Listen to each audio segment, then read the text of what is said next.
சென்னையில் கடந்த 1 மணி நேரத்திற்கு மேலாக திடீரென கனமழை பெய்து வருகிறது. இதன் காரணமாக சாலையில் மழைநீர் தேங்கியிருப்பதன் காரணமாக சாலை போக்குவரத்து வெகுவாக பாதிக்கப்பட்டிருக்கக்கூடிய சூழலில் தற்பொழுது விமானங்களினுடைய சேவையும் பாதிக்கப்பட்டு இருக்கிறது. 7 விமானங்களின் வருகையும் 12 விமானங்களின் புறப்பாடும் என மொத்தம் 19 விமானங்களினுடைய சேவையானது பாதிக்கப்பட்டு இருக்கிறது.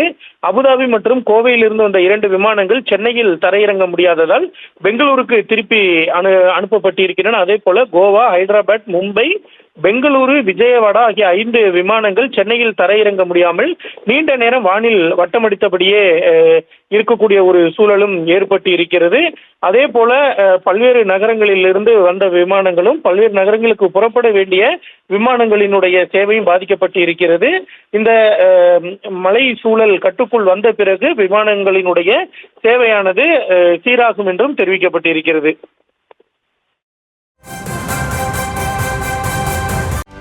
செய்திகளை உடனுக்குடனும் துல்லியமாகவும் தெரிந்து கொள்ள சப்ஸ்கிரைப் பண்ணுங்க.